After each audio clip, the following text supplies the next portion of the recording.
గంజాయి మత్తుకు అలవాటు చేసి ఆ తర్వాత యువతిని అత్యాచారం చేసిన ఘటన తిరుపతి జిల్లాలో కలకలం రేపింది. న్యాయ విద్య చదువుకొని ఉన్నతంగా జీవించాల్సిన యువ దంపతులు గాడి తప్పారు. గంజాయికి బానిసలై అడ్డదారులు తొక్కారు. సహచర విద్యార్థి అయిన యువతిని ఆ మత్తు ఊబిలోకి దించారు. అత్యాచారానికి పాల్పడి ఆమె నుంచి డబ్బు డిమాండ్ చేశారు. కర్నూలుకు చెందిన తన స్నేహితురాలికి గంజాయి అలవాటు చేసి తన భర్త కృష్ణకిషోర్ రెడ్డితో అత్యాచారం చేయించి డబ్బులు డిమాండ్ చేశారు.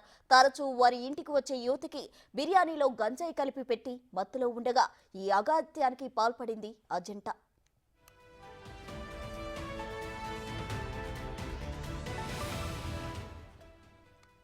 తిరుపతి జిల్లా బాకరాపేటకు చెందిన అతను ఎస్వీయు న్యాయ కళాశాలలో ఎల్ఎల్బి చివరి ఏడాది చదువుతున్నాడు. గంజాయికి బానిసలైన దంపతులిద్దరూ అప్పుడప్పుడు ఇంటికి వచ్చే యువతికి కూడా అలవాటు చేశారు. యువతి మైకంలో ఉన్నప్పుడు కృష్ణకిషోర్ రెడ్డి ఆమెపై అత్యాచారానికి పాల్పడ్డాడు. ఆ దృశ్యాలను అతని భార్య చిత్రీకరించింది. తరువాత వాటిని చూపి బెదిరించి యువతి నుంచి బంగారు నగలు తీసుకున్నారు. చివరకు ప్రణవ్ కృష్ణ ఫోటోలు, వీడియోలు బాధిత యువతి సోదరుడితో పాటు ఆమెకు కాబోయే భర్తకు పంపి డబ్బులు డిమాండ్ చేశాడు. దీంతో కుటుంబ సభ్యులు ఈ నెల 25న తిరుపతి పోలీసులను ఆశ్రయించారు. కేసు నమోదు చేసిన పోలీసులు నిందితులిద్దరిని అరెస్ట్ చేశారు. ఈ నేపథ్యంలో కృష్ణకిషోర్ రెడ్డి, ప్రణవ కృష్ణలను ఆయా వర్సిటీల నుంచి సస్పెండ్ చేశారు.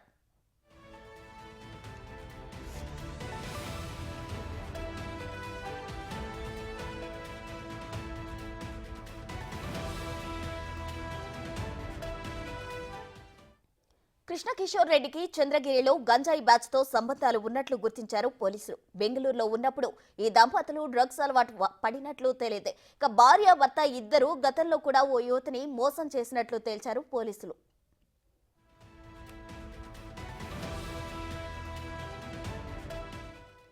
నిందితులకు రాజకీయ నేతల అండదండలు ఉండటంతోనే నోరు మెదపని బాధితులు ఇప్పుడు ఒక్కొక్కరుగా బయటకొస్తున్నారు. దీనిపై మరింత సమాచారం మా ప్రతినిధి దామోదర్ అందిస్తారు. ఉన్నత న్యాయవాద విద్య అభ్యసిస్తున్న ఇద్దరు దంపతులు బరితెగించారు. ఏకంగా తమ సన్నిహితురాలను గంజాయి మత్తులో నింపి తన భర్త చేత వ్యభిచారం చేయించి మరీ దారుణంగా బ్లాక్మెయిలింగ్కు పాల్పడిన ఘటన తిరుపతిలో జరిగింది. ముఖ్యంగా చంద్రగిరికి చెందిన కృష్ణకిషోర్ రెడ్డి తన భార్య ప్రణవితో కలిసి ఈ కుట్రకు తెరలేపారు. ఏదైతే గత చాలా కాలంగా ప్రణవి కృష్ణకిషోర్ రెడ్డిలు ప్రేమ వివాహం చేసుకున్నారో ఆ తర్వాత బెంగళూరులో కొద్ది కాలం పాటు నివాసం ఉన్నారు. తర్వాత తమ స్వగ్రామమైన చంద్రగిరికి వచ్చారు. ఆ తర్వాత ఇద్దరు లాలో చేరారు. ఒకరు భర్త ఎస్వి యూనివర్సిటీలో చేరితే భార్య మహిళా పద్మావతి యూనివర్సిటీలో చేరింది.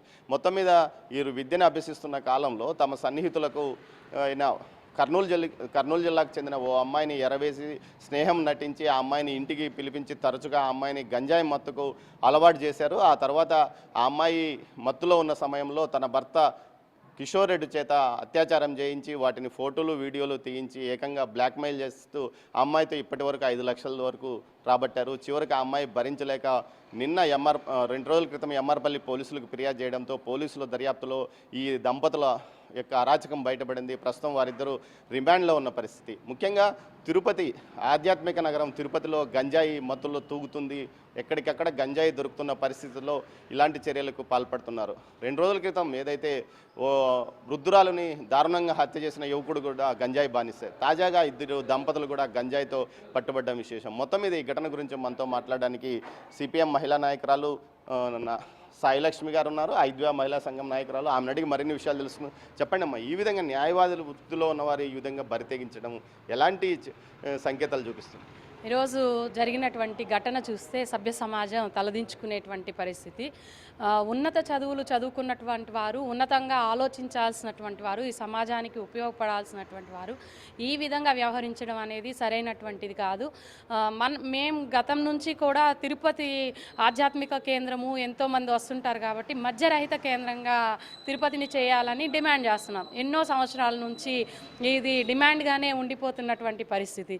మనకు చాలా కేంద్రాలు తెలుసు. ఇప్పుడు షిరిడి ఉంది, అక్కడ కొన్ని కిలోమీటర్స్ వరకు మద్యం లేదు. పుట్టపర్తి ఇట్లా చాలా చోట్ల ఉంది. అయితే తిరుపతిలో కూడా ఈ మద్యరహితం కావాలి అని. అయితే ఈరోజు పరిస్థితి ఏమి, మద్యరహిత అటు పక్క నుంచే ఇంకా ప్రమాదకరమైనటువంటి మాదక ద్రవ్యాలన్నీ కూడా మన జిల్లాలో వచ్చేయడం, ఈ విధంగా విద్యార్థుల జీవితాలతో చెలగాటమాడడం అనేది సరైంది కాదు.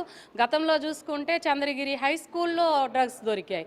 ఇప్పుడు చూసుకుంటే స్టూడెంట్స్ డ్రగ్స్కి అలవాటు చేస్తున్నారు. అంటే ఇది ఒక అంటే యూనివర్సిటీలోనే ఉంది అని చెప్పడానికి లేదు. స్కూల్ స్థాయి నుంచి కూడా ఉన్నత విద్యాస్థాయి వరకు ఇట్లాంటి జరుగుతూ ఉంది. దీని మీద అధికారులు ఏం చేస్తున్నారని చెప్పేసి ఈరోజు ప్రశ్నించాల్సినటువంటి అవసరం ఉంది. అదేవిధంగా ఈరోజు మొత్తం అన్ని కాలేజెస్లో కావచ్చు, అదేవిధంగా ఒక గుర్తించినటువంటి ప్రాంతాలు జీవకోన కావచ్చు, ఇట్లాంటి కొంచెం మాస్ ఏరియాలు ఉన్నాయి. వీటన్నింటినీ కూడా గుర్తించి ఖచ్చితంగా అవగాహన సదస్సులు అనేది ఏర్పాటు చేయాలి. లేకుండా విద్యార్థులు వాటి బానిస కాకుండా ప్రభుత్వం కట్టుదిట్టమైన చర్యలు తీసుకోవాలని చెప్పేసి మేము కోరుతా ఉన్నాం. గత 5 సంవత్సరాల కాలంలో పరిస్థితి మరింత దిగజారిన పరిస్థితి. ఏదైతే ఏదైతే లోకేష్ పాదయాత్ర సందర్భంగా కూడా ఇట్లా గంజాయి చంద్రగిరి పాఠశాలలో దొరికింది, అదేవిధంగా తిరుమలలో దొరికిందంటే అప్పట్లో ఉన్న ఎస్పీ పరమేశ్వర్ రెడ్డి అయితే ఏకంగా లోకేష్ను సూటిగా ప్రశ్నిస్తూ ఇలాంటి రాజకీయాలు చేయొద్దు అది ఇదని మాట్లాడాడు. కానీ ఇప్పుడు పరిస్థితి చూస్తుంటే ఏమనిపిస్తుంది మీకు? గత 5 సంవత్సరాల కాలంలో జరిగిన దారుణాలకే ఫలితమైన ఇది. ఖచ్చితంగా అండి. అంటే ఎవరు పరిపాలిస్తున్నారు, ఎవరు అధికారంలో ఉన్నారు, ఎవరు ప్రతిపక్షంలో ఉన్నారు అనే దాంతో సంబంధం అనేది ఉండకూడదు. జరుగుతూ ఉండేటువంటి విషయం ఏదైతే ఉందో ఆ విషయం మీద ఖచ్చితంగా చర్యలు తీసుకోవాలే తప్ప ఇదేదో రాజకీయం కోసం అని మాట్లాడామంటే ఇప్పుడు జరుగుతున్నటువంటి విషయం పక్కకు పోయేటువంటి పరిస్థితి అనేది వస్తుంది. మనకు కనిపిస్తూ ఉంది. అంటే ఎవరో చెప్పింది కాదు, కళ్ళకు కనిపిస్తూ ఉంది. కాబట్టి దీన్ని ఖచ్చితంగా ఈ మధ్య కాలంలో మీరు చెప్పినట్లు ఈ 5 ఏళ్ల కాలంలో విస్తృతంగా బయటపడడం అనేది కూడా జరిగింది. వీటి మీద ఇప్పటికైనా సరే ఎలాగో చెప్తున్నారు. ఫస్ట్ మన హోమ్ మినిస్టర్ గారు ఫస్ట్ ప్రెస్ మీట్ పెట్టి ఈ గంజాయి వీటిని మేము ఉపేక్షించేది లేదు, వీటి మీద ఖచ్చితంగా కట్టుదిట్టమైన చర్యలు తీసుకుంటామని చెప్పి ప్రెస్ మీట్ పెట్టారు. 8 గంటల పైన పిల్లలు ఎవరైనా సరే గుంపులుగా కనిపించినా వాళ్ళని మేము కౌన్సిలింగ్ ఇవ్వడం, వాళ్ళ మీద చర్యలు కూడా తీసుకుంటామని చెప్పారు. మరి అట్లా అంత చెప్పిన పరిస్థితి ఉన్నప్పటికీ ఇలాంటివి జరుగుతూ ఉన్నాయి. బాధితులు బయటకు రాలేకపోయారు. గత 5 సంవత్సరాల్లో మనం చూస్తే ఏ బాధితుడు బయటకు రాలేదు. ఈ మధ్యకాలంలో తరచుగా బాధితులు బయటకు వస్తున్నారు. తమను ఎవరు ఇబ్బంది పెట్టారు, తమ కుటుంబ సభ్యులను ఎవరు ఇబ్బంది పెట్టారని కూడా చెప్తున్న పరిస్థితి కానీ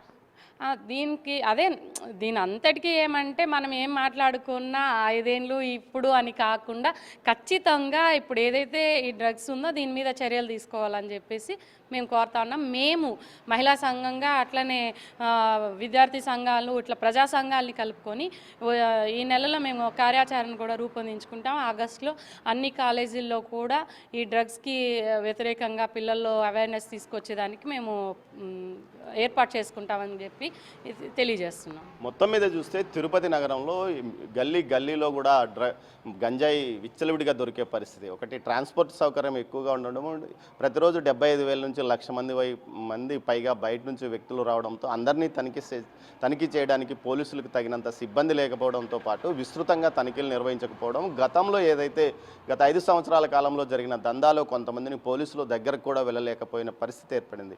ఈ పరిస్థితుల్లో తాజాగా బాధితులు బయటకు వస్తున్నారు, తమ వెదలను చెప్పుకుంటున్నారు. ముఖ్యంగా వీరికి సంబంధించి డీహాబిలిటేషన్ సెంటర్స్ను కూడా ఎక్కువగా పెంచుతున్నామని కూడా ప్రభుత్వం చెప్తుంది. అయితే ఇప్పటికైనా వేగంగా ఒక టీంని ఏర్పాటు చేసి ముఖ్యంగా గంజాయి నిరోధకానికి పూర్తి స్థాయిలో పనిచేసే టీంని ఏర్పాటు చేసి అటు పాఠశాలలు విద్యా సంస్థల్లో పూర్తి స్థాయిలో అవేర్నెస్ కల్పించినప్పుడే ఈ మహమ్మారికి దూరంగా విద్యార్థులు కానీ యువకులు కానీ మిగతా వారంతా దూరంగా ఉండే పరిస్థితి ఏర్పడుతుంది. ఖచ్చితంగా ఈ చర్యను ఎంత తొందరగా తీసుకుంటే అంత తొందరగా యువత మేల్కొంటుంది, వారి భవిష్యత్తు బాగుంటుంది. మొత్తం మీద అయితే కృష్ణ కిషోర్ అది ఏదైతే ప్రణవి కిషోర్ దంపతులు చేసిన చర్యకు పూర్తి స్థాయిలో అధికారులు చర్యలు తీసుకున్నారు. ఇప్పటికే వారిద్దరిని అటు పద్మావతి మహిళా యూనివర్సిటీతో పాటు ఎస్వి యూనివర్సిటీ కూడా పూర్తిగా వారిని సస్పెండ్ చేస్తున్నామంటూ కూడా ప్రకటించిన నేపథ్యము.